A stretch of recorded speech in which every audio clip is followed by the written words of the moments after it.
The emergency summons reached every recognized delegation in under 4 minutes, and by the time the last translation halo stabilized over the chamber floor above Keelid Prime, the Thesari had already occupied the center dais, as if procedure were a courtesy that applied to lesser states. Their armor was ceremonial warplate polished to mirror black, each breastplate engraved with campaign sigils from conquered systems. Behind them, a live tactical hololith rotated slowly, showing Sol in red in every approved trade lane around Earth, crosshatched by warning bands. The display was less a proposal than a declaration.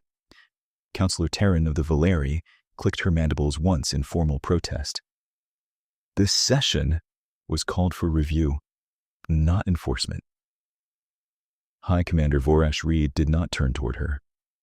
He stood with his hands clasped behind his back, tall even by Thesari standards, his crest spines lit with the bioluminescent striping that signaled command status. When he spoke, his words arrived through council translators as clean, almost patient diction, which only made the content sharper. Review is what civilized powers conduct before consensus exists.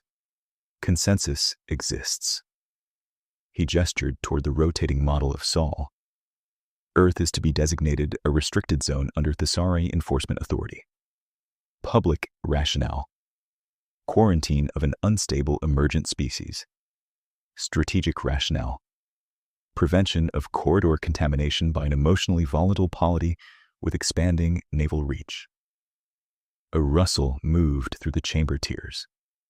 It was not outrage so much as calculation, the sound of dozens of species measuring whether this was bluster, bargaining, or the beginning of a war nobody had budgeted for. The crystalline consortium delegate pulsed with pale amber disapproval. You seek sole military authority over another recognized member's home system. Reed finally looked up toward the galleries, his pupils narrowed to slits. Recognition is not maturity. The humans are clever primates with tools they do not deserve. They improvise above their station, violate doctrinal caution, and mistake diplomatic invitations for parody.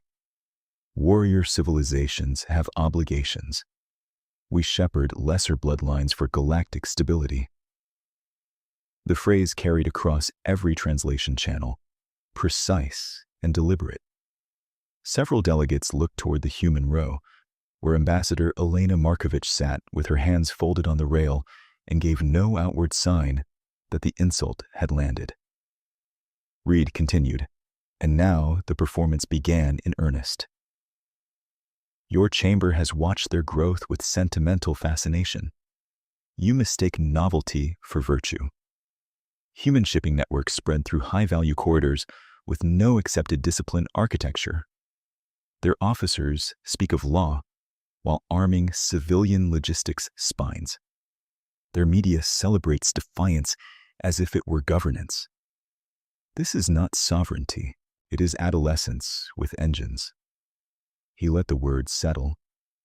The hololith shifted, now showing projected interdiction nodes around Sul. Patrol spheres, boarding vectors, compliance choke points. The restricted zone statute is simple. Non-Thesari military hulls are prohibited. Civilian transit requires Thesari inspection. Human long-range deployments are suspended pending behavioral audit. Any vessel entering without authorization is detained. His crest flared once, bright blue. The galaxy will thank us once the noise subsides. Elena requested speaking priority. Council procedure granted it, and her image expanded in the chamber center opposite Reed. She wore no military insignia, only the understated dark sash of Terran diplomatic service and a silver pin representing Earth and Luna as twin circles. Commander Reed, she said, voice even, you are proposing external military control over sovereign space while calling it a quarantine. You are threatening civilian traffic under a legal pretext that does not survive first reading. Withdraw this motion. Reed's jaw shifted in what passed for amusement among his kind. There is the trembling etiquette of prey. Boarding footage spread quickly through trade channels. Armed Thessari Marines entering freighters at weapon-ready posture. Commanders lecturing civilian captains about emotional species and corridor risk. Cargo manifests seized for stability review. The rhetoric was theatrical by design. Humiliation had become policy. At Orison Junction, a Pax merchant convoy was halted for 13 standard hours, while Thessari inspectors read passages from their military code over open comms. At Irid Gate, a LUM scholarship vessel carrying medical archives to Mars was turned away, despite council passage certificates. At Nadir Relay, a Thessari corvette transmitted the same line in 6 major trade tongues. Earth is restricted for your protection. Unauthorized transit constitutes complicity in human destabilization. By the second day, insurance houses repriced Sol traffic as conflict-adjacent risk, and smaller operators rerouted rather than challenge boarding cannons. Economic pressure began to do what legal argument could not. Earth was not enclosed by walls, but lanes emptied all the same. In the council chamber, emergency subcommittees formed and dissolved in procedural loops. Several middle powers urged restraint from all parties, a phrase that translated politically into wait and survive. The Valeri proposed neutral observers in Seoul, and were told by Thessari legal counsel that observers would be welcomed after compliance normalization. The proposal died in committee. Reed used every delay. He held briefings with selected press channels where he described humanity as technically gifted but psychologically juvenile, prone to overreaction, unable to sustain losses, and uniquely dangerous because it believed its own narratives. He framed Thessari control as burden rather than conquest, the weary duty of older powers correcting impulsive descendants. He called it guardianship. He called it discipline. He called it peacekeeping with teeth. Privately, aboard the dread command carrier Iron Verdict, he was less polished. His senior spear captains gathered around a tactical pit showing Sol as concentric rings of projected resistance. One captain asked whether humans might fight harder than market species usually did. Reed tapped the projection over Earth's orbital belt. They posture. They debate. They leak their arguments to their own media before making decisions. That is not command culture. It is committee theater. Strike the logistics ring at Luna, and they will spend 3 days arguing over optics while we lock the lanes. Another captain, younger, newly promoted from the Karth campaigns, hesitated. Council reaction? Outrage, Reed said. Then adjustment. The galaxy admires force once it is no longer hypothetical. He magnified a cluster of human station icons near Luna. These are symbols. Remove symbols and cohesion collapses. We have seen this pattern with 6 lesser federations. He did not mention that none of those federations had spent 2 centuries building civilian traffic systems that doubled as hardened control networks. He did not ask why Terran escorts were withdrawing from visible picket lines without protest.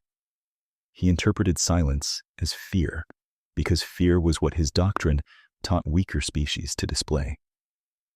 On Earth, the footage of boarded neutrals ran in a loop across every major language network.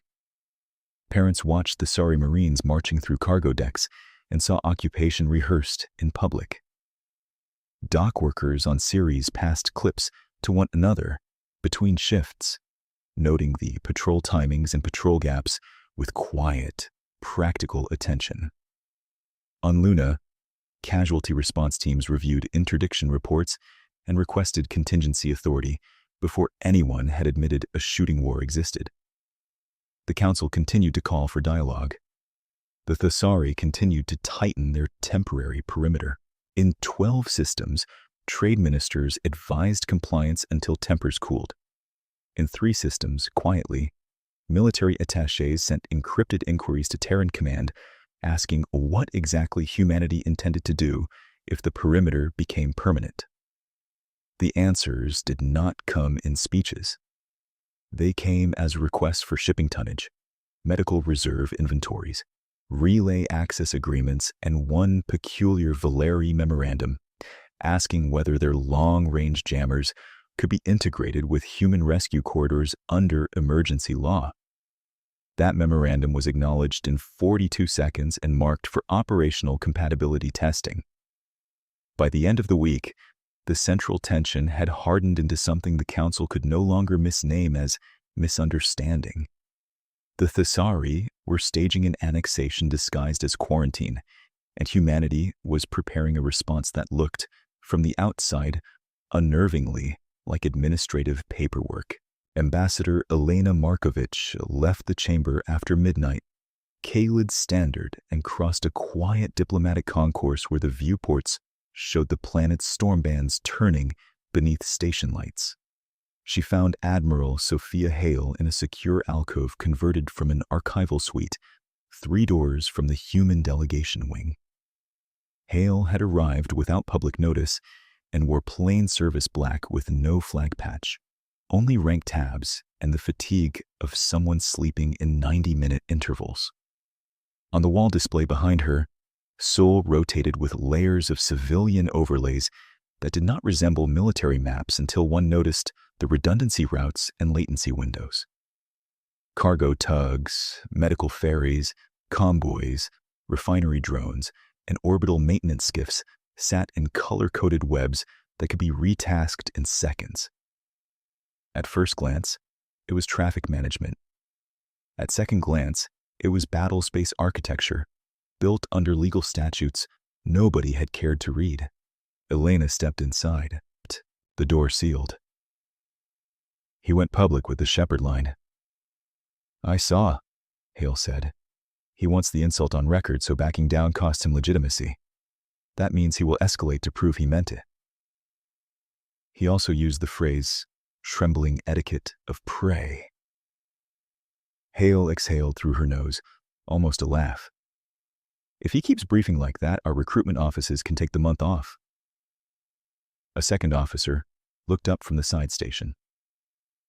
Commander Arjun Patel, Strategic Cyber Group, thin-framed, sleepless, and alert in the particular way of people who lived inside signal warfare.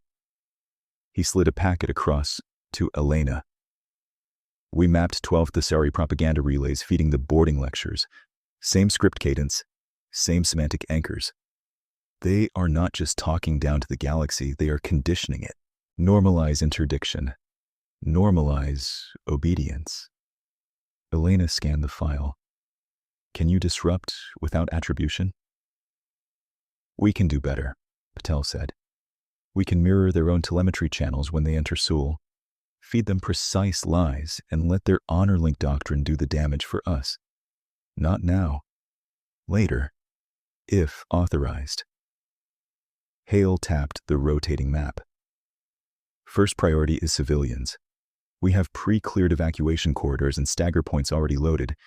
If Reed commits to Luna, he expects panic traffic. He will not get it." Elena studied the layered routes. "How long has this been in place?" "Planning started when they annexed the Karth Marches," Hale said. "Full integration 2 years ago. We called it resilience funding to keep budget committees calm." That earned the briefest crooked smile from Elena. Sardonic understatement had always been a Terran command language. Resilience funding. Less provocative than preparing for species-level coercion.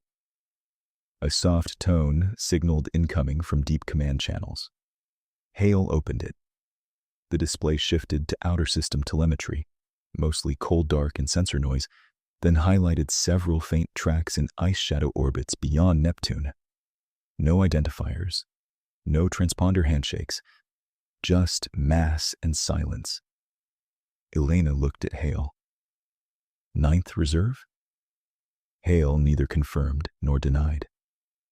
"Threshold options. In the pause that followed, the weight of the coming days settled into concrete tasks rather than drama. Elena would return to the chamber and issue terms with legal precision. Hale would keep fleets off visible lines until the geometry favored defense. Patel would continue building a battlefield of false certainties inside the Sari systems that trusted their own data more than enemy intent. Elena placed the packet down. Then, we do this cleanly. One warning, unmistakable language, 72 hours for civilian release. If he refuses, every state in this chamber sees who chose war. Hale met her gaze.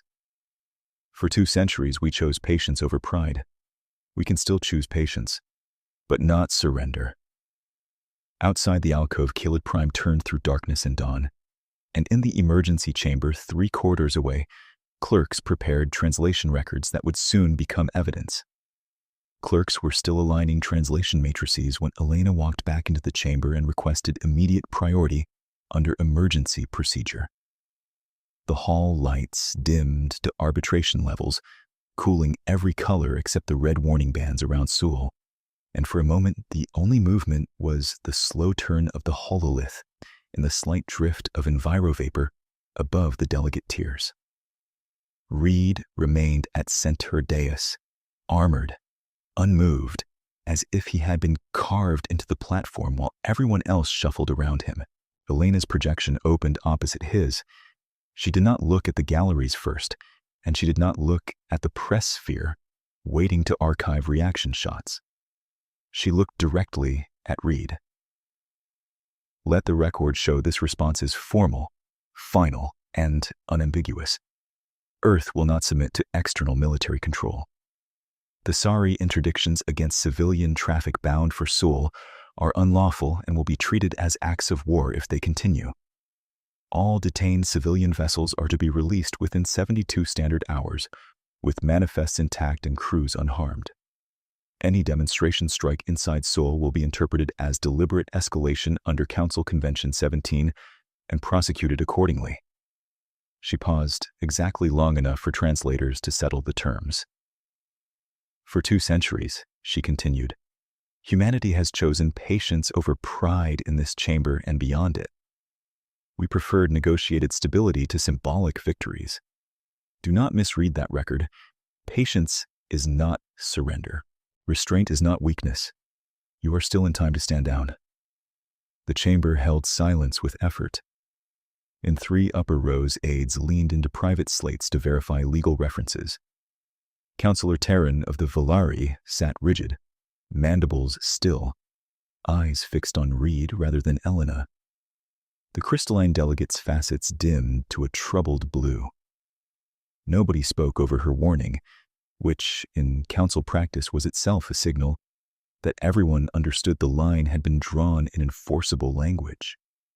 Reed laughed on open channel, a short, harsh pulse that translators converted into clipped amusement. You issue ultimatums as though wording can manufacture force, he said. This is why your species alarms prudent powers. You confuse emotion with legitimacy and improvisation with doctrine. You inherited tools from a forgiving century and now posture as if endurance equals authority. Hear me clearly, Ambassador. The Thesari do not request compliance from unstable polities. We impose order where disorder threatens corridor civilization. Your warnings are a child's performance at command. Your deadline is denied. Your 72 hours become 0.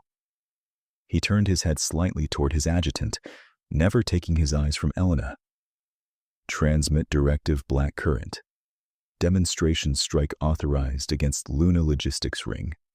Minimal duration, maximum visibility. Disable symbols, preserve utility. Let every trade feed observe what guardianship means. The words landed like metal dropped on stone. Several delegations rose at once in procedural protest, overlapping claims and appeals that snapped against the chamber's audio governance. The presiding arbiter called for order twice, then a third time, with enforcement tone. It did not matter. The strike order had already gone out. On a side channel, Terran pushed a private packet to the human delegation with no preamble, only coordinates and one line in Valari military cont. Relay jammers available if invoked under emergency aid clauses. Elena read it, keyed acknowledgement, and forwarded it to Hale before her pulse had fully steadied. 90 minutes later, in the archival suite that had become a war room, Admiral Hale watched the first Thessari acceleration signatures bloom from staging points outside Sol.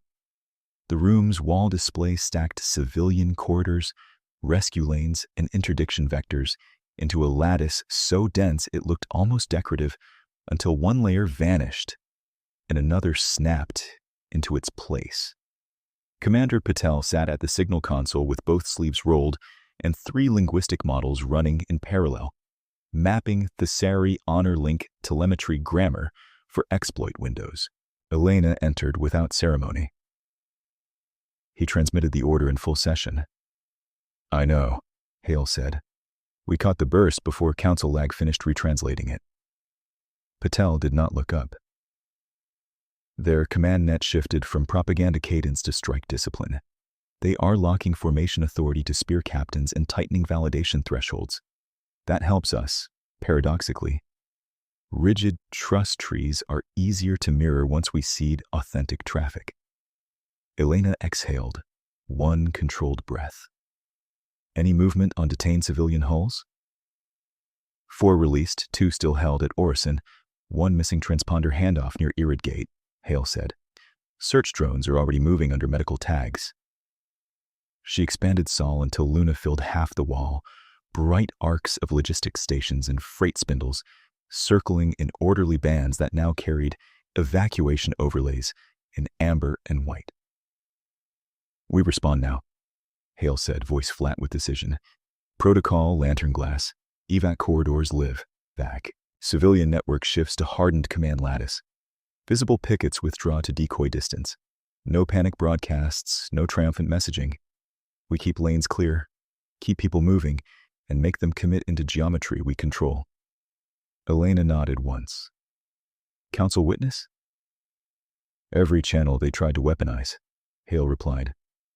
"We keep recorder rights active and send continuous humanitarian telemetry. If this becomes war, it begins with proof." Patel finally looked up, eyes red-rimmed and focused. "When their first wave crosses Hecate approach, I can start the mirror. Not a jam, not noise.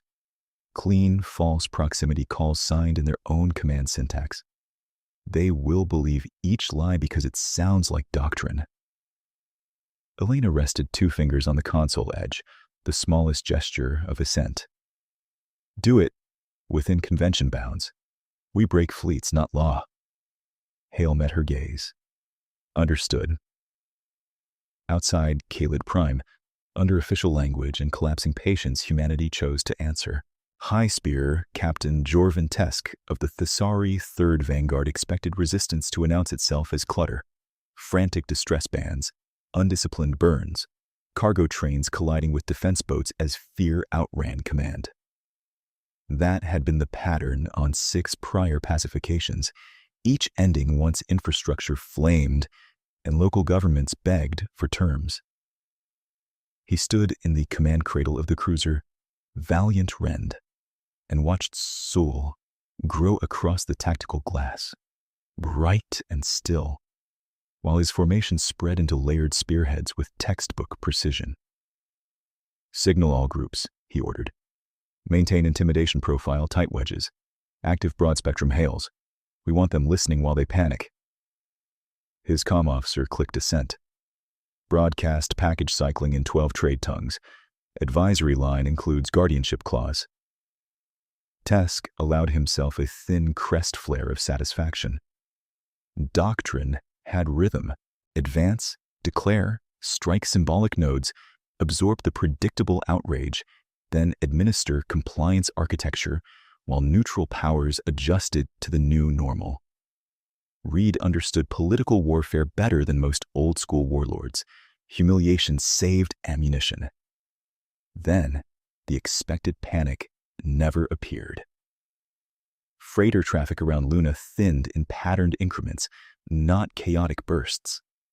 Civilian shuttles peeled away along corridors that had been pre-cleared with almost surgical timing, each convoy escorted by small craft running medical and rescue identifiers. Orbital tugs that should have been dead mass in open lanes shifted position in exact synchrony and became moving obstacles in every approach vector Tesk preferred. Even the distress channels were wrong. They were calm, clipped, and routed through redundant relays that did not overload when his vanguard pushed interference. He frowned at the plot. Where are there militia swarms? Negative mass concentrations consistent with local militias, Sensor Chief said. Light drone activity only. Defensive platforms appear undercrewed. Undercrewed was not undefended, but it invited aggression, and aggression was the purpose of this demonstration. Tesk marked one platform near Luna's outer ring, angular and quiet, power profile low enough to suggest hurried activation. There, he said. 3rd and 5th Lances. Commit volley patterned car. Disable. Do not vaporize. We are not here to waste assets on rubble. The 2 Lance groups rolled inward and fired on schedule. The platform took the first impacts, fragmented, and for one heartbeat Tesk believed he had read it correctly. Then, the fragments unfolded. Armor petals separated from the core in a blooming ring of autonomous weapon nodes, each node rotating with machine-perfect timing and spitting dense kinetic streams at cruiser flank joints. 3 Thesari cruisers lost spine control in 14 seconds. Not explosions, not dramatic fireballs, just sudden dead drift.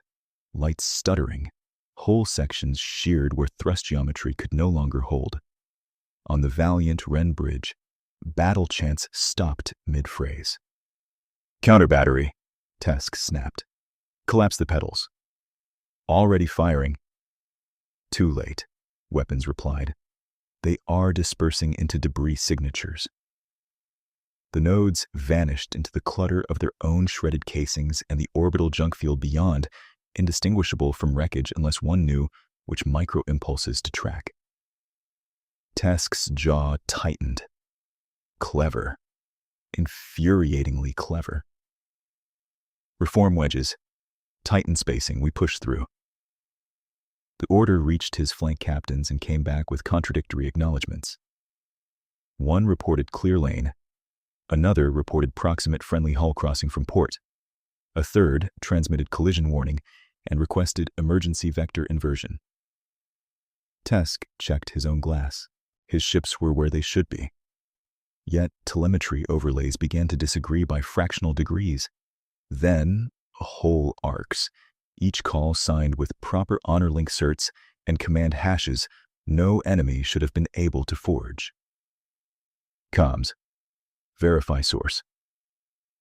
Source appears internal, the officer said, voice thinning. Authentication is valid. Valid is not real, Tesk growled. Manual sighting priority. By the time crews shifted from TrustNet to optical and LiDAR confirmation, 2 Lance groups had already fired through intersecting arcs, clipping shields and thruster housings they had believed were clear. No catastrophic losses, but enough damage to shred cohesion and flood every channel with shouted corrections. The Sari doctrine had language for bravery, vengeance, dominance, sacrifice.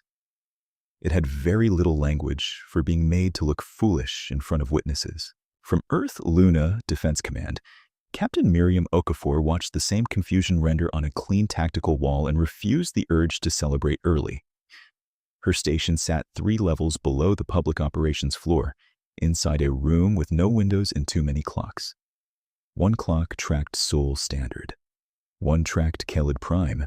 One tracked the deep outer system windows where light delay complicated certainty. Keep evacuation lanes open, she said. Do not reroute medical priority for kill opportunities. A junior controller nodded. Convoy Cobalt through Node 7. PAX registry confirms 64 civilian hulls clear. Good. Mark and move. On a side pane, Patel's cyber team injected a second wave of mirror traffic into Thesari channels, not enough to expose the pattern, just enough to deepen hesitation at the moment wedge doctrine required reflex confidence. Okafor watched enemy formation lines wobble, recover, and wobble again. 3 hours into contact, with Luna's ring scorched but standing, High Commander Reed entered the Thesari command feed from the Iron Verdict, crest lights burning hard enough to wash the image edges. Third Vanguard reports unacceptable delay, he said, each word controlled and dangerous. You were tasked with demonstration dominance. Instead, I observe fragmented lanes and drifting hulls. Tesk bowed his head the minimum protocol angle. Human defenses are integrated into civilian architecture at levels beyond prior assessment. They are exploiting telemetry channels and terrain clutter. Request authorization for full suppression package and additional capital support. Reed's stare held for a long second. Granted. We escalate. All spear groups shift from demonstration to enforcement combat posture. Break their ring. Push toward inner approach. I will not have this theater interpreted as parody. He cut the channel before acknowledgement formalities completed. On Hale's board, in the Khaled suite, the Thesari posture shift rendered as a hard red bloom across the inner system routes. She read it once, then keyed Fleet Command. Phase 2, she said. All reserve elements execute pre-planned lanes. Keep strikes on command spines and propulsion. No life support targeting unless directly necessary to stop fire. We finish this without becoming them. Elena stood beside her, listening to a war she had tried to prevent settle into method. At the far edge of Seoul, beyond the bright argument around Luna and past the heavily watched trade corridors, silent mass signatures moved out of Neptune's ice shadow and turned sunward in disciplined lines. They carried no declarations, only range. The 9th Reserve had begun its burn. The first burn reports from the 9th Reserve had barely cleared encryption when the civilian traffic map around Luna changed color and meaning at once. What had been amber evacuation routes and white medical priority lanes became a layered command web, every node authenticated through municipal logistics authorities, hospital unions, tug cooperatives, and orbital safety boards that had spent 20 years arguing over interoperability standards no foreign intelligence service had bothered to take seriously. Captain Miriam Okafor watched the conversion complete in under 11 seconds. Confirm civil lattice lock, she said. Confirmed, replied Lieutenant Sato from routing control. 43,000 registered civilian transponders now slave to defense timing protocols. Hard partitions active. Rescue channels unaffected. On the tactical wall, the effect looked almost gentle. Freight haulers moved 3 degrees off prior vectors. Ice tugs rotated from cargo posture to shield drag posture. Medical shuttles did not leave the battle space. They shifted into protected loops behind decoy signatures and began relaying sensor correction for friendly batteries. Orbital maintenance drones that usually patched antenna arrays formed ad hoc repeater chains, carrying command handshakes through debris and jamming wash, where military relays would have gone dark. No single maneuver was dramatic. The choreography was. Admiral Hale entered from the upper command tier through a secure line, her image appearing at Okafor's side in transparent overlay. Elena stood just behind her in the Khaled suite, face calm, voice clipped by legal cadence even now. Cobalt and Iris convoys? Elena asked. Cobalt clear through Node 7 and accelerating for Mars corridor, Okafor said. Iris delayed 6 minutes at Ring Shadow but still on protected track. No hull losses in civilian classes since Phase 2 authorization. Hale nodded once. Keep it that way. We are not trading people for spectacle.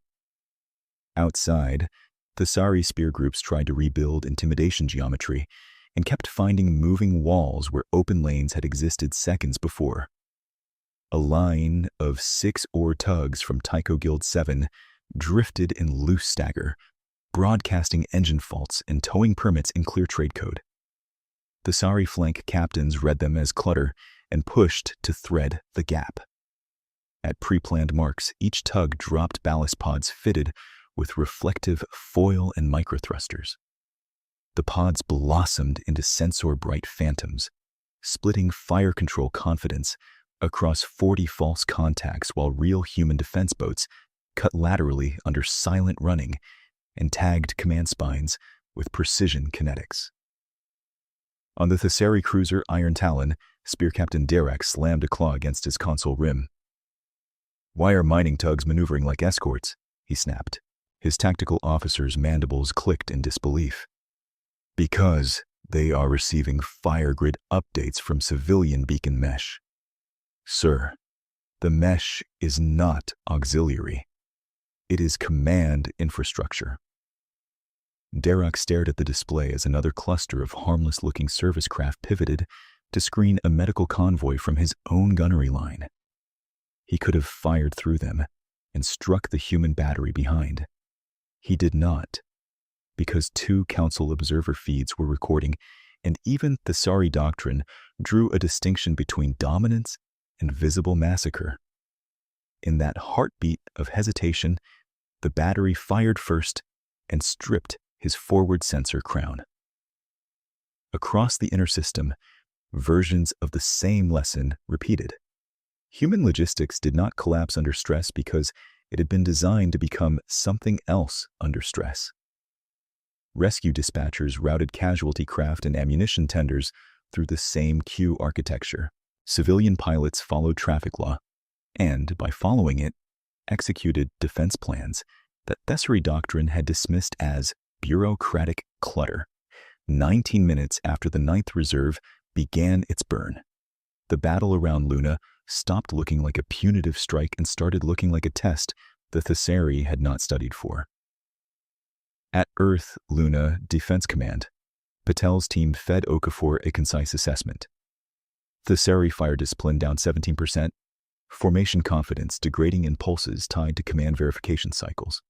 Propaganda channels now saturated with unplanned damage reports from their own spear groups. Okafor read it and keyed a narrowcast to all Terran and allied units inside Sol. Maintain convention targeting. Command, propulsion, weapons only. Civilian corridors remain sacred. If you are unsure, you hold fire and request confirmation. We win clean or not at all. A pilot from Luna Rail Platform 3 responded with dry calm that cut through tension without denying it. Copy, Command. We will continue the deeply controversial strategy of shooting only what is trying to shoot us. A few stations laughed once and went back to work. Near the Hecate approach, 3 Thesari destroyers attempted a high-acceleration feint toward an apparently underdefended supply spindle.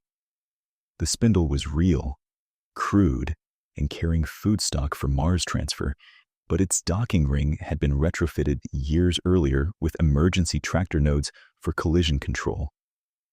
As the destroyers committed, the spindle's control AI accepted an authenticated emergency script from civil defense and fired the tractors in sequence, slinging a chain of decommissioned station plates into the enemy vector at non-lethal but momentum-breaking speeds. The destroyers avoided collision, lost formation spacing, and exposed their drive throats to a pair of Terran corvettes that had been waiting behind thermal clutter. Hale watched the exchange from Kolid and muted every external channel for 4 seconds. "Elena," she said, "this is the moment they decide whether to adapt or double down." Elena kept her eyes on the board. "Reed has built his authority on contempt. Adaptation would read as concession to his own officers."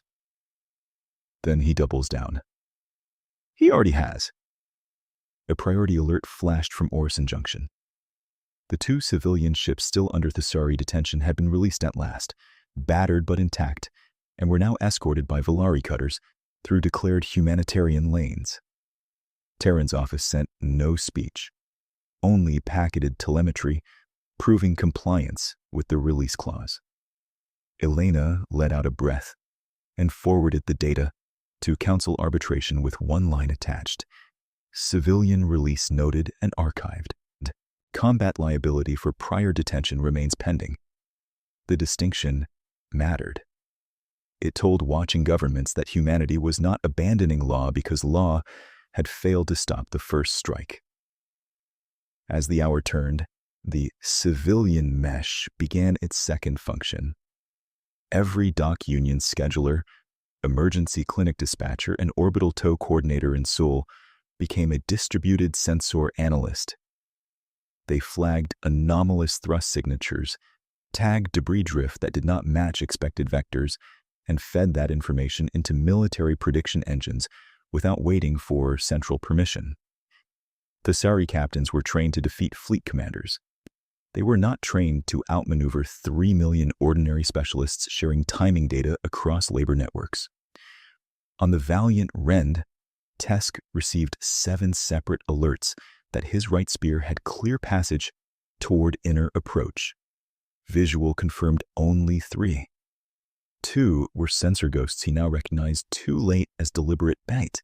1 was real but narrowed by civilian hulls that kept moving in legal patterns his weapons officers were reluctant to violate under public recording.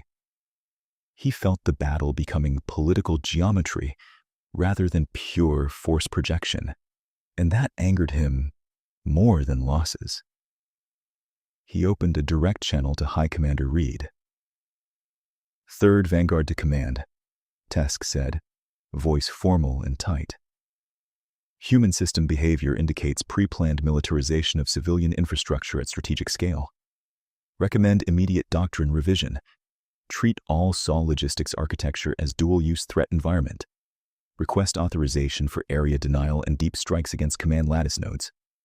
Reed appeared amid command deck alarms aboard Iron Verdict, expression hard enough to cut. "Denied," he said.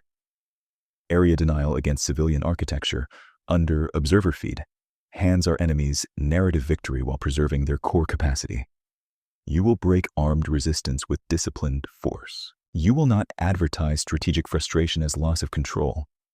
Tesk held posture. "With respect, current doctrine assumes civilian collapse under pressure. They are not collapsing. They are coordinating." Reed's crest lights flared. "Then learn faster. Rotate damaged lances out. Rebuild wedges around heavy cruisers.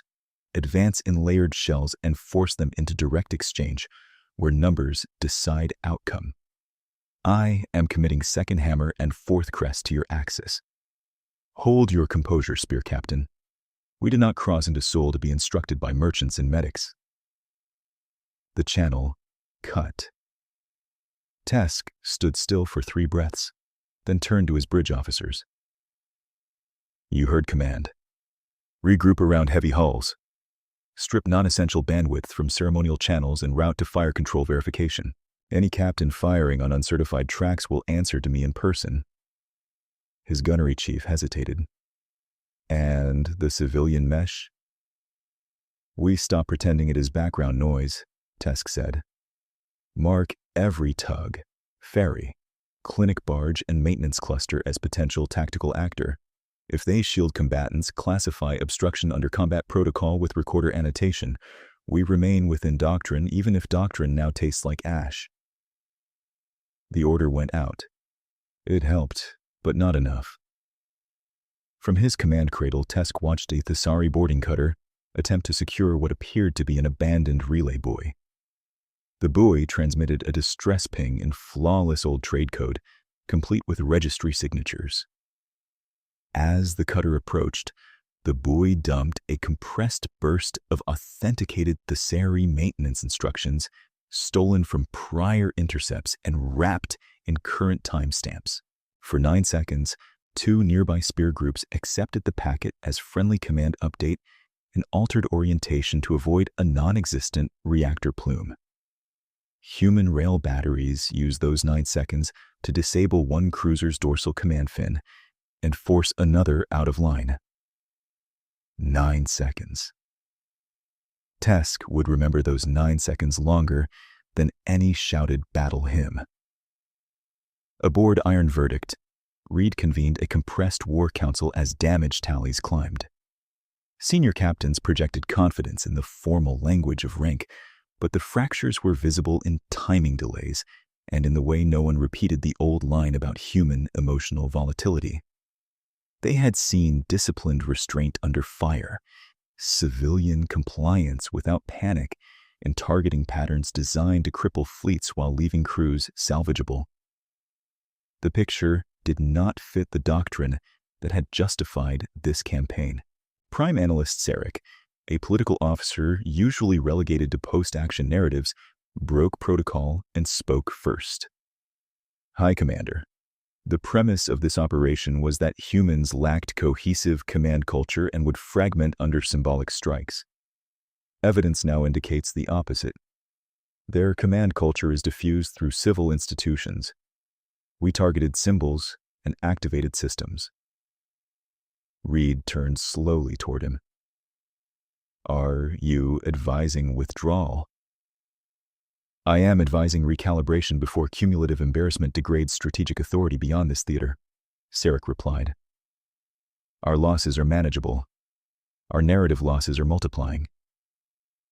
Reed's silence stretched long enough that nearby officers stopped moving. At Karth, he said at last, a provincial fleet fought hard for 6 hours and then sold surrender to their citizens as mercy. At Othri, they cried atrocity while hiding weapons in temple vaults. We prevailed because we understood what they were. We prevail here by refusing to let novelty intoxicate weak minds. He leaned forward, voice lowering to a blade. Humanity is dangerous, not because it is superior, but because it is undisciplined in ways that mimic creativity. We cut through that by forcing hard choices. They cannot protect civilians, preserve infrastructure, and contest our numbers indefinitely. We will increase pressure where their restraint binds them. Sarek did not retreat. With respect, their restraint is not binding. It is shaping the field. The room tightened. Reed's gaze fixed on him for a heartbeat that could have ended careers. Then Reed looked back to the tactical projection and issued new orders. All groups transition to shell advance as directed. Secondary objective shifts to command decapitation at Luna coordination hubs. No indiscriminate fire, no panic transmissions. We regain initiative through tempo and concentration. I want every spear captain on synchronized cycle within 14 minutes. Any unit that cannot authenticate under contested telemetry falls back and reforms under heavy escort. We do not drift into piecemeal duels. He keyed fleet-wide command himself, voice carrying across every Thesari combat channel. Warriors of the Thesari line, you face an opponent that hides spears in freight lanes and discipline in clerical systems. Adapt and break them. Your confusion is temporary. Your duty is not. Regroup now. Advance on my mark. Across the inner system, battered Thesari formations began to pull inward around their heaviest holes, trying to turn embarrassment into order before it hardened into defeat.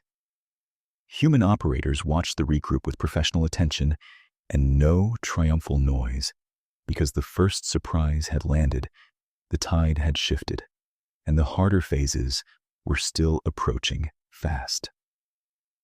Commander Arjun Patel studied the tightening enemy shells and saw the exact vulnerability he had been waiting for. Thesari regroup doctrine compressed authority into fewer authenticated channels so captains could re-establish tempo under stress. That concentration looked disciplined on a parade chart. In live combat, it created single points of trust. Admiral, he said over secure line, they just simplified their own nervous system. Hale's image flickered above the command table in Okafor's bunker, lit by console blue and the thin amber bars of live casualty triage. Give me risk. Low strategic exposure, moderate tactical volatility, Patel replied. If we trigger full mirror cascade now, their heavy shells will receive internally valid deconfliction orders with 3 to 7 second timing offsets. They will believe they are clearing fire arcs. They will actually cross them.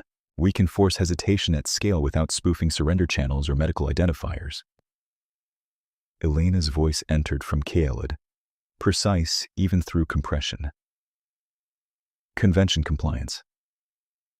Patel had expected that first. No false distress traffic. No counterfeit humanitarian traffic. No tampering with life support telemetry. We stay inside combat command architecture and documented weapons control bands. Hale gave one short nod. Execute. Patel keyed authorization, and human cyber group shifted from probing interference to surgical authorship. The code package they had built from intercepted boarding scripts, leaked maintenance ciphers, and captured honor-link handshakes did not flood the Sari channels with noise. It slipped through like routine certainty. Every false directive was elegant, plausible, and signed in the syntax the Sari officers trusted more than eyesight. On the Valiant Rend, Spear Captain Tesk received a priority command frame stamped with Iron Verdict's tactical seal. A just shell interval to avoid Allied saturation plume. Port quarter clear. Fire at will on designated spine targets. The packet looked perfect. Timing tag matched command cycle.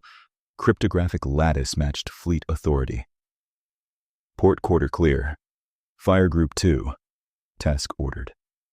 His weapons chief hesitated half a second, then complied. The first volley punched out clean and struck not human corvettes, but the shield edge of a Thessari heavy cruiser that had altered course on a different clearance call. The heavy cruiser's return systems interpreted impact as hostile interruption and answered with reflexive point defense. 3 escort destroyers took glancing hits in their own engine cowlings. Formation coherence collapsed into furious channel traffic. Tesk slammed both hands against his cradle restraints. Hold fire. Optical confirmation only. Strip all remote clearances that do not originate from my board. Sir, if we do that, we lose cycle tempo across the shell. Then we lose tempo, he snapped. Better that than shooting our own line blind. The same argument bloomed across half the Thessari axis. Captains who obeyed honor link updates moved confidently into traps. Captains who rejected them slowed to manual verification and fell behind synchronized advance windows. Either choice cost them initiative. 34 minutes after Patel launched the cascade, the battle map above Luna looked less like a spear thrust and more like fractured glass. Reed saw it in real time and summoned all shell commanders to hard channel, bypassing layered staff filters. His voice arrived without ornament, sharp with controlled rage. Warriors of the line, hear command. You are experiencing adversarial signal mimicry designed to weaponize your trust. You will not panic. You will not improvise outside doctrine. All units shift to red handshake protocol. Dual source authentication required for maneuver updates. Any captain transmitting unsanctioned overrides will be relieved and arrested if we survive this hour. We remain the superior force. Act like it. Prime Analyst Sarek stood 2 stations behind him and watched officers absorb the speech with faces that did not quite hide fear. Not terror. Worse, professional doubt. On the edge of the channel, a younger captain asked the question no one wanted asked in front of subordinates. Hi, Commander. If their penetration extends to red handshake trees, do we have a clean layer left? Reed's answer came cold enough to stop further inquiries. We have steel, numbers, and duty. If your certainty now requires perfect data, then you never understood war. He cut the feed and turned to his gunnery master. Prepare punitive strike package for Luna coordination hubs, Narrow profile. Publicly defensible targets only. Sarek spoke before Rank could silence him. Commander, each punitive strike strengthens their narrative that we attacked civil architecture first. We are losing argument and position together. Reed did not look at him. Then we stop losing position. At Earth-Luna Defense Command, the same window looked very different. Human strikes remained clipped and selective.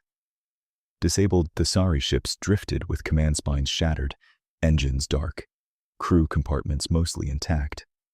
Rescue channels filled with terse requests in 3 languages, then 6 as translators caught up.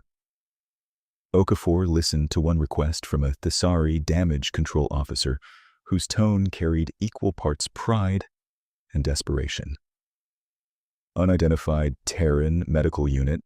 This is Cruiser Iron Talon auxiliary deck.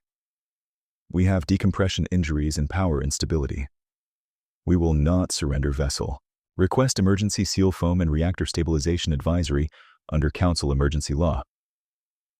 Lieutenant Sato looked to Okafor. Protocol. Okafor answered without delay. Transmit advisory and dispatch remote seal drones. Mark aid as non-combat humanitarian action. No boarding attempt without explicit surrender.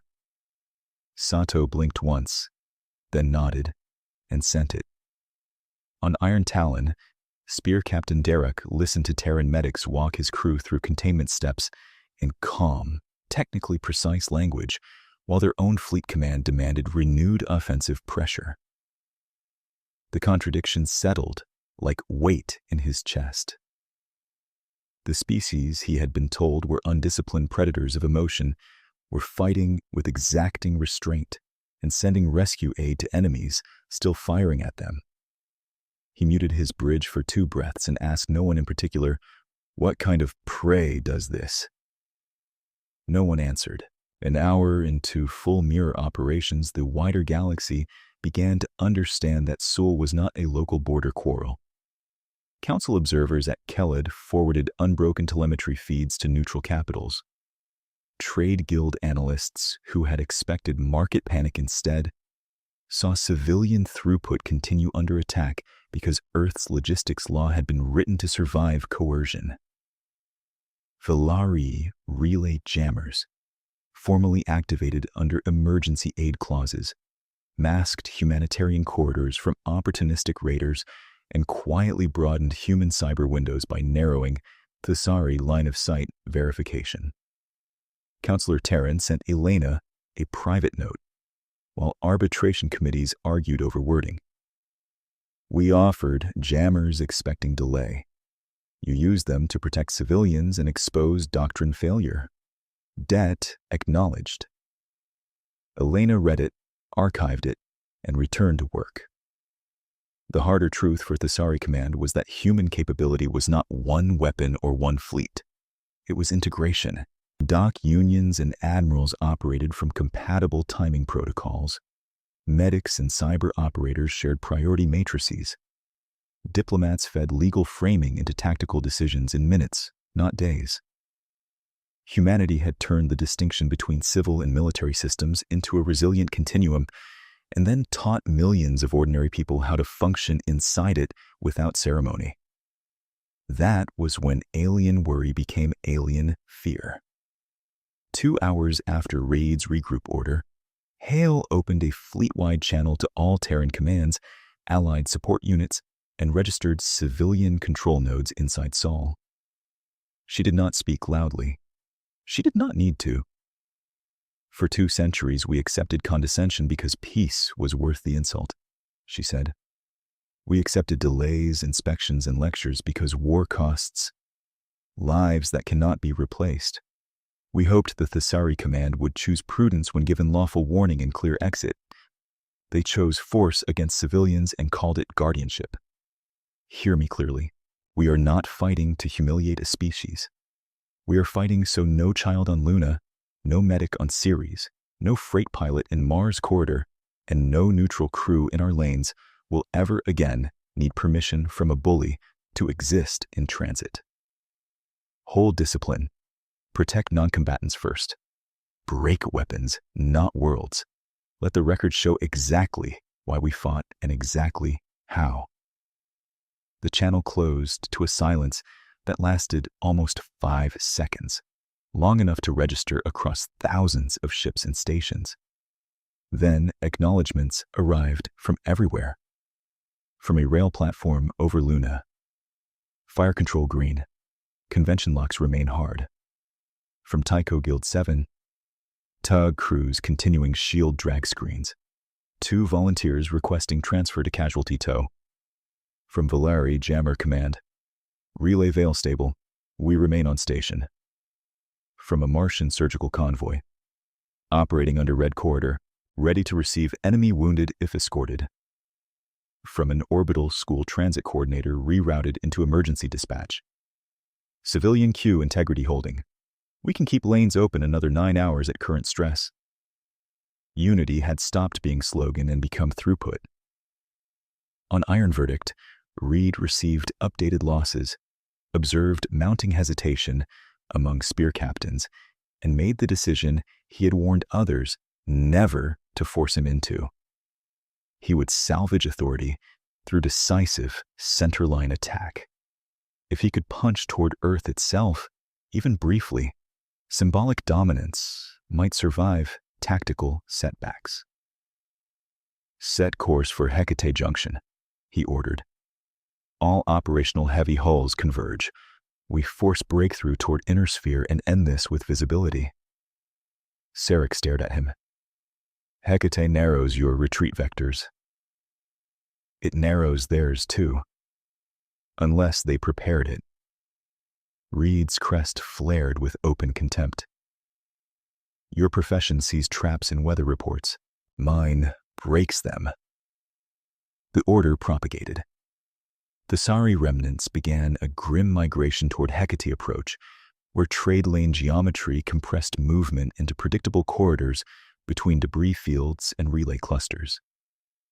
It was brutal ground for a fleet that had lost trust in its own telemetry, but it offered one remaining chance for concentrated force.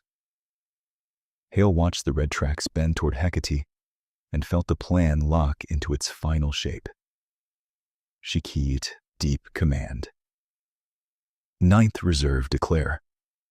For 3 beats there was only static and outer system delay. Then a new icon family appeared and every secured board in Sol, emerging from data silence like stars resolving through cloud. Not one ship. Not a token detachment. Lines upon lines of Terran hulls built in shadow yards beyond Neptune, now burning sunward in disciplined formation. Their transponders lit with reserve codes that had existed in sealed contingency law for decades, and in rumor for almost as long. Okafor looked up at the sudden forest of identifiers and let herself exhale once. So they were real. Hale's mouth moved in something close to a tired smile. Very. The 9th Reserve did not announce itself with fireworks. It arrived with range envelopes. Long-range gravitic shear platforms rolled into firing posture behind destroyer screens and selected targets at distances the Sari doctrine had treated as operationally irrelevant for precision disabling strikes. First contact at Hecate came as a subtle distortion across the tactical glass, then a sequence of impossible readings as a Thesari capital ship lost structural coherence along 3 clean planes. No expanding plasma bloom. No theatrical detonation. Its hull separated into drifting powered segments. Weapons dead. Life support pockets still functional. A second ship followed. Then a third. On the valiant Rend. Tesk watched a battleship older than his career go dark in 10 seconds and felt his certainty leave with it. Report, he demanded. His sensor chief answered in a strained whisper. Unknown gravitic shear effect. They are cutting capital hulls at standoff range while preserving habitable sections. Countermeasures. None confirmed. He opened a command channel to read and waited through congestion before the High Commander's image appeared, harsher now, lit by emergency red. High Commander, New human reserve has entered. Repeat, Major Reserve Force. They are fielding long-range whole severance weapons with non-catastrophic profile. Our heavy line cannot absorb this attrition and maintain breakthrough. Reed held his stare. Then we accelerate through it. Tesk did not move. Through respect, Command. That vector now resembles deliberate self-destruction. For a fraction of a second, Reed's expression showed what his officers had not yet allowed themselves to say aloud. He had misread humanity at every critical layer. When he spoke again, the words came iron-hard, stripped of theater. All remaining groups converge Hecate. No independent withdrawals. If Sol is to remember this day, it will remember Thessari courage, not Thessari panic. Across command nets, the order landed like a sentence. Hale listened to the intercepted fragment, then issued her own. All human and allied units execute junction net. Drone denial rings to concentric pattern. Rail platforms prioritize command spines. Reserve destroyers take 3-axis pincer positions on my mark. Maintain humanitarian corridor beacons and broadcast surrender terms every 4 minutes. Elena stood beside the projection at Kholid, while council delegations watched in shocked, unwilling silence as control of the battle moved decisively to human hands. The galaxy had seen arrogance, warnings, and escalation. Now it was watching consequence become geometry. At Hecate Junction, 2 fleets turned toward each other for the final decision, and this time, no one mistook what was coming. The Thessari line drove inward in layered shells around Iron Verdict, heavy cruisers forward, destroyers tucked beneath their shield skirts. Every remaining capital hull pointed toward the inner sphere as though momentum could overwrite arithmetic. Hale's formation answered with stillness that looked almost passive until the tactical overlays resolved. Concentric drone denial rings beyond visual range, reserve destroyers fanned on 3 axes, lunar rail solutions already computed. Valari jammer veils folded over humanitarian corridors like translucent armor. Execute junction net, Hale said. The order propagated across human and allied channels with near-simultaneous acknowledgments. Carrier bays opened and released tens of thousands of drones in disciplined clouds, not as a single swarm, but as stacked shells with different purposes. Shield saturation, sensor bloom, decoy kinetics, and engine scrub interference. They moved like weather fronts directed by mathematics. The Thessari gunnery crews fired into the first ring and burned through it quickly, then discovered the second ring had different timing, and the third ring had no interest in being shot down because its job was to force a choice between maintaining shield integrity and preserving thrust geometry. Reed chose thrust geometry. He had to. Every second stationary under 9th Reserve range was a second surrendered to gravitic shear. Long-range platforms beyond Neptune's old ice shadows fired in measured cadence. Distortion lines crossed Hecate like heat, shimmer over glass, subtle until they touched a target. Then a Thessari battleship became 3 drifting sections with weapons dark and life support still flickering in isolated compartments. No spectacular detonation, no triumphant flare. Just force applied with clinical restraint. Rescue beacons from human tugs lit immediately on the disabled hull, offering evacuation vectors while battle continued around it. On Iron Verdict's command deck, Reed watched his heavy line thin and understood that conventional intimidation had ended. He keyed fleet command to all remaining spear captains, voice sharpened to a blade.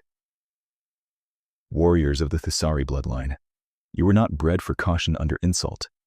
You were forged to impose order where chaos breeds. Hold formation. Cut through their drone fog. Ignore any channel not signed by my direct authority. We break their center, reach inner approach, and reclaim initiative through courage and concentration. Let the galaxy witness discipline restored by strength. Several captains answered with formal assent. Several did not answer at all, either because their comrades were gone or because human mirror traffic had forced them into manual confirmation loops that consumed precious seconds. The resulting tension spread across the Thesari net like static.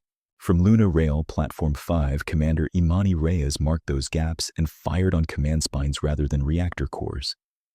Dense kinetic rods crossed 6,000 kilometers and punched through armored command fins with unforgiving precision. 2 enemy cruisers lost fleet coordination and drifted out of shell alignment. Human corvettes slid through the opening, tagged thruster banks, and withdrew before return fire could converge. In another era, it would have been called raiding. Here it was disassembly. 9 minutes into full exchange at Hecate, Hale triggered the second phase of her trap.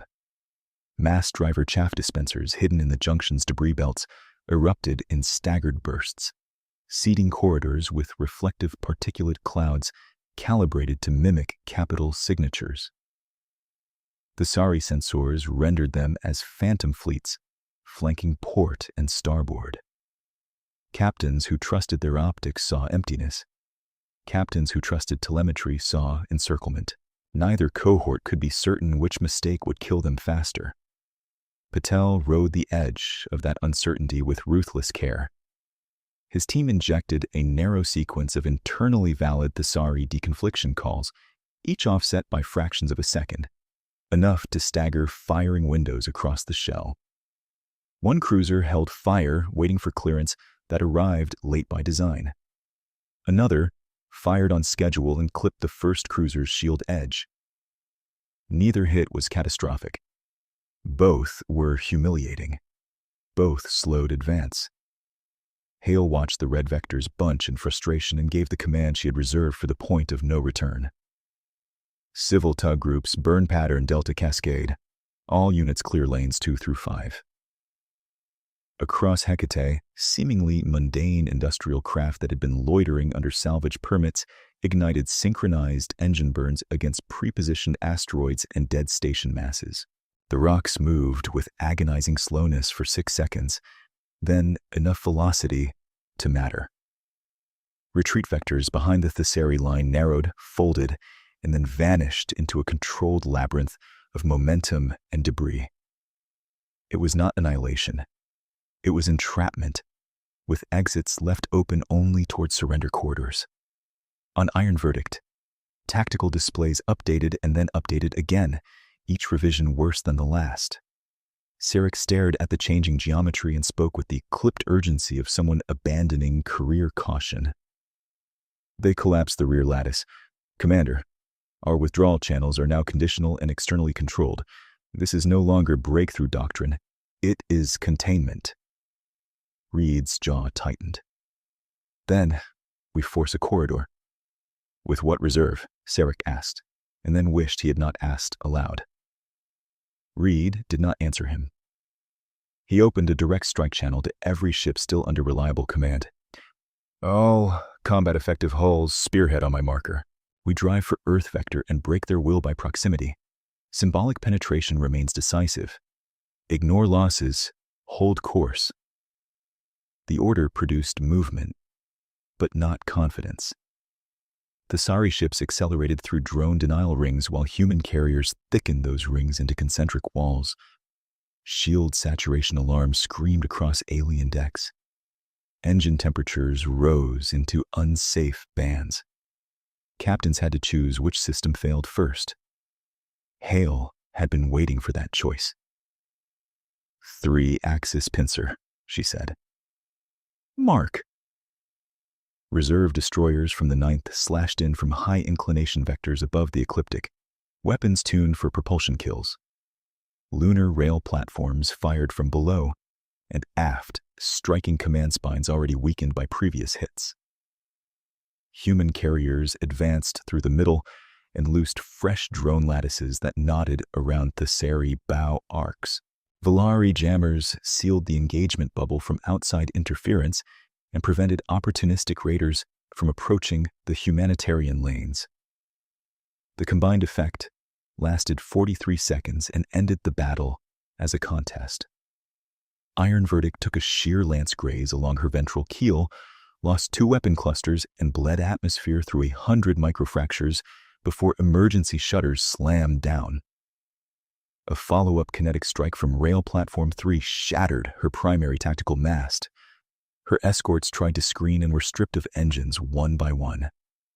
When the distortion finally cleared, the Thesari flagship was in dead drift, rotating slowly, drives cold, command arrays fractured, surrounded by human hulls holding precise distance and measured fire control. Every major observer feed had line of sight. Hale opened a broad channel, routed through council recorders, neutral arbitration, and Thesari emergency bands. Her voice carried the weight of decision without theatrical excess. This is Admiral Sophia Hale, Terran Defense Command. All Thesari units in the Hecate Theater are ordered to cease fire and transmit surrender codes under Convention 17. Human and allied forces guarantee medical treatment for wounded crews, protected evacuation corridors for non-combatants, and lawful detention for combat command personnel pending tribunal review. Any ship that powers weapons after this warning will be disabled. You have 4 minutes. The first minute passed with scattered fire from isolated batteries that either had not received the message or refused to believe it. Human return fire disabled those batteries and no more. The second minute brought the first surrender bursts from damaged Thesari destroyers. The third brought clusters from cruisers trapped behind asteroid walls with no engine integrity left. By the fourth, the majority of surviving hulls had gone dark and transmitted compliance keys. Iron Verdict remained silent. Hale did not raise her voice when she issued the next order. Marine boarding groups, objective Iron Verdict command deck. Rules remain unchanged. Minimal force. Secure surrender authority. Terran Marines from the carrier Resolute Dawn crossed in armored breaching cutters under cover of drone smoke and residual debris. Lieutenant Commander Jonah Mercer led first entry through a maintenance spine where the flagship's point defenses had failed. The interior smelled of scorched insulation and antiseptic sealant. Emergency lights strobed amber through drifting vapor. They moved by compartment map, cutting through jammed hatches with thermal lances and magnetic saws, stepping over twisted bulkhead braces and abandoned weapon mounts. A Thesari security team met them at Junction Corridor 9. The exchange was brief and violent, without becoming carnage. Flash suppressors, concussive rounds, a shield breach, 3 defenders down and alive, 2 Marines bruised hard enough to need Medjol. Mercer signaled medics forward before advancing. Professionalism was slower than fury. It was also the reason they reached the deck with command authority intact. By the time they burned through the last blast door, Iron Verdict's bridge had become a dim cathedral of failed machinery. Tactical glass hung cracked over the command pit. Sparks skipped across dead consoles. 2 Thesari officers were shouting over each other in formal command cont, demanding surrender keys Reed had not yet authorized. At the center, strapped into a shattered tactical throne by emergency restraints, High Commander Varash Reed sat bleeding from a brow ridge wound, one arm locked by impact fracture, eyes clear and furious. He saw the Marines, lifted his chin and said, "You board quickly for clerks." Mercer kept his rifle low but ready. "You are under capture authority, Commander. Transmit surrender now." One of Reed's officers took a step forward, then stopped under Marine sights. "Please," the officer said to Reed, voice breaking from rigid protocol into raw appeal. "The line is gone. We can still save crews." Reed ignored him. His gaze stayed on Mercer, then shifted to the portable hollow unit a Marine tech had activated at Bridge Center. Hale's image resolved above it, flanked by council witness seals and medical convention identifiers. She addressed Reed as if they were in session, not in the wreckage of his flagship. "High Commander Reed, Transmit unconditional surrender now, and your surviving crews receive medical aid under Convention 17. Refuse, and we continue disabling actions until no Thessari weapons remain active. Your choice will be recorded in full. For several seconds, only bridge alarms answered. Reed's breathing was ragged, but controlled. He looked at his officers, at the dead tactical displays, at the human Marines who had crossed a killing field and were now waiting for lawful compliance instead of execution. When he spoke, the hoarseness did not soften the words. "I named you prey," he said. "Today, I name you wardens." He reached with his uninjured hand, fingers trembling once from pain, and keyed the fleet-wide surrender seal embedded in his throne console. The command propagated across surviving Thessari channels with cryptographic authority no subordinate could contest. One by one, the few holdout batteries in Hecate went dark. Mercer exhaled and signaled status. Objective secured. Surrender authority confirmed. Hale held Reed's gaze through the hollow. Medical team is en route. You will be treated and transferred to lawful war crimes custody. Your crews are now under protected status. Do not make me repeat this order to any captain still dreaming of theatrics. Reed gave a short, humorless sound that might once have been a laugh. You win, and still instruct. We warned and were ignored, Hale replied. Consequences were chosen. She cut the channel and turned to theater command. Broadcast cessation verified. Initiate battlefield rescue grid. Prioritize decompression zones and reactor instabilities regardless of flag. Confirm all surrendered ships marked and tracked. Outside the ruined bridge, the sounds of combat thinned into isolated pops, then into the workmanlike hum of rescue operations. Human tugs latched onto disabled Thessari hulls before spin could tear compartments apart. Velarii relay teams translated medical triage protocols in real time for crews that had spent their lives learning humans were volatile and unfit for command. Terran drones stitched temporary pressure membranes across breaches on ships that had tried to burn Luna hours earlier. As Marines unstrapped Reed and placed him on a grab stretcher, he turned his head enough to see Iron Verdict through the fractured viewport. His once dominant flagship drifting powerless inside a ring of human ships that held formation with unnerving calm. No triumphal volleys followed, no retaliatory bombardment, only control. At Hecate Junction, the battle ended, not with spectacle but with submission witnessed by the galaxy and enforced by a species the Thessari had mistaken for soft.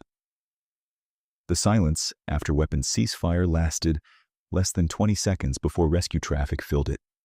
Docking requests, hull stability alerts, oxygen depletion warnings, and medical triage queues in languages that had spent the week calling one another unfit for civilization.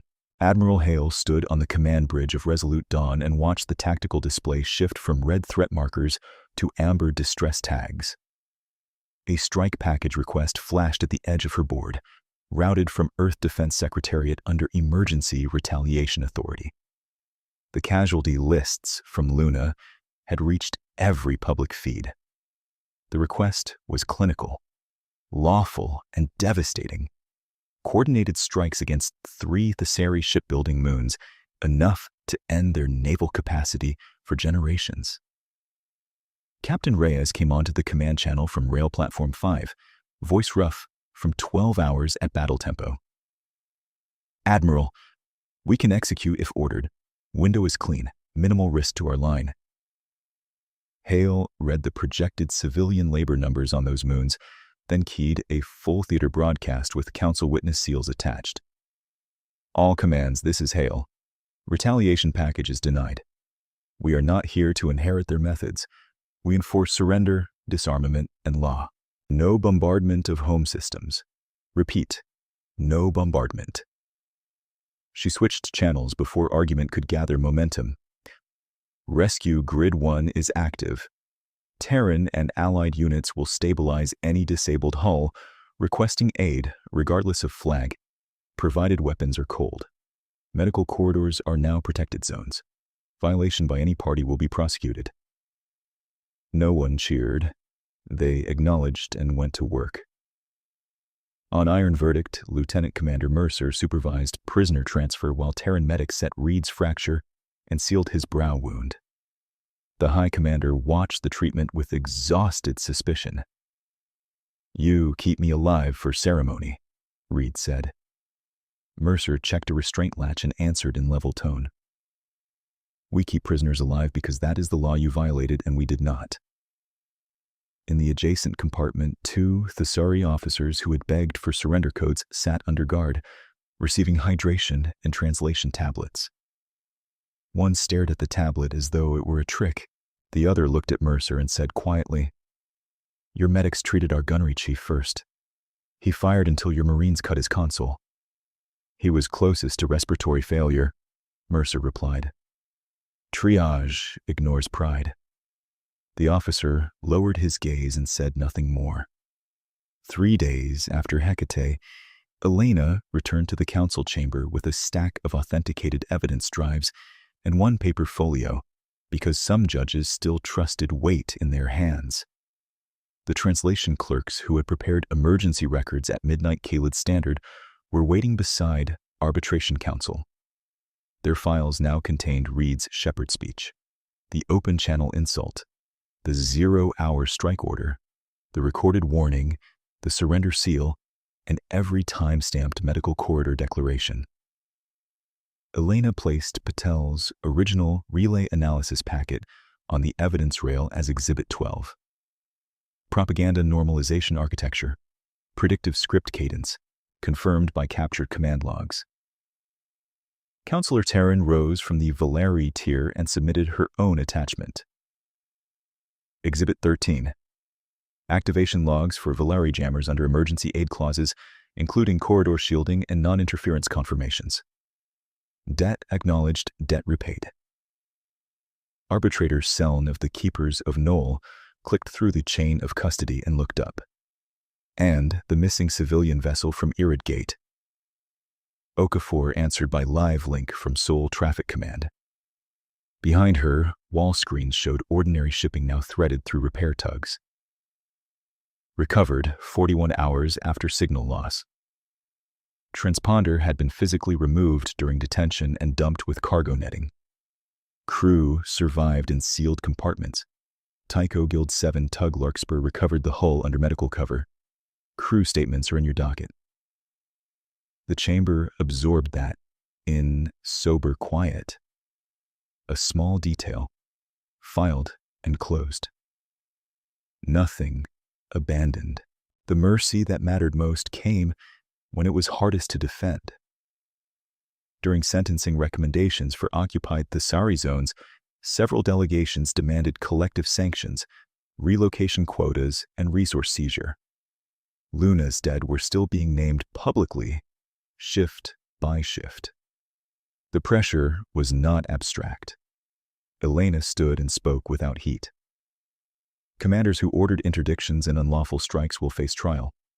Officers who executed prohibited attacks will face trial. Species guilt is not justice. Collective punishment creates the next war and calls it closure. We will not do it. Sirik, now in detainee testimony status after surrendering with Iron Verdict staff, requested permission to corroborate. He appeared in restraint white, voice steadier than when Hale had first heard him challenge Reed. "I advised recalibration before Hecate," he said. "I was ignored. Many of us were ignored. If you punish clans that did not authorize this campaign, you prove Reed correct about fear replacing law. If you punish command authors and preserve civilians, you prove him wrong where he least expected it." His statement entered record and remained unredacted. 11 months later, the chamber above Kaled Prime was full again, not for emergency arbitration but ratification. The final Sol Accord text rotated in blue over the dais, each clause translated, argued, revised, and signed enough times to survive sabotage by rhetoric. Clause 1 replaced the Thesari Edict with a unanimous designation: Earth Restricted Zone under Terran Protective Mandate, not to confine humanity, but to prohibit predatory militarization or coercive interdiction within human protected lanes. Clause 2 established guaranteed sanctuary rights for threatened civilian convoys entering Sol humanitarian corridors with mixed species observer teams embedded by default. Clause 3 codified disarmament inspections for Thesari war clans that accepted demilitarization, preserving civil autonomy under enforceable audit. Clause 4 adopted Convention 17 rescue obligations as mandatory doctrine curriculum for all Council-recognized navies. When the vote call finished, every delegation light was green, except one abstention from a minor bloc that had profited from old lane extortion and did not wish to explain itself on record. The result still exceeded supermajority. It was legitimacy in hard numbers. Hale attended in service black, no medals. Terran sat one tier above, formal and still until the final tally confirmed. Then she angled her head toward Hale in the Valerii equivalent of a bow. "We once believed your patience was hesitation," Terran said over private channel. Hale's reply carried dry fatigue and a trace of grim humor. "It was paperwork with long-range consequences." Reed's trial concluded in neutral, high-security tribunal on Knoll Station 43 days after ratification. The court accepted full battlefield recordings, chain-authenticated orders, and command testimony from both sides. Reed declined plea bargaining, spoke for 27 minutes on hierarchy and stability, and ended by repeating his line from capture with less venom and more comprehension. "I misread restraint as weakness," he said. "I mistook coordination for softness because it wore civilian faces. That error is mine." The presiding justice delivered sentence without flourish. Voresh Reed, convicted on counts of unlawful aggression, coercive interdiction of civilian transit, and ordered strike on protected infrastructure, you are remanded to life confinement under continuous review prohibition. You will not command again. No one called it vengeance. It felt like completion. By the second spring after Hecate, the practical shape of the new order could be seen from orbit without reading a single treaty. Earth's defensive web remained active, visible enough to discourage bravado, and quiet enough not to strangle trade. Thesari inspection teams, now unarmed and jointly supervised, audited decommissioning yards where battle hulls became agricultural platforms and rescue tenders. The clans that complied kept their councils, schools, and civil law. The clans that resisted lost access to strategic materials until compliance resumed. Consequences were certain, not theatrical. On Luna, a memorial ring for civilian dead stood beside a training annex where mixed-species crews practiced decompression rescue on retired frigate sections. One of the instructors was Spear Captain Derac, paroled under disarmament terms after providing command log evidence against 2 holdout war leaders. He never smiled during classes.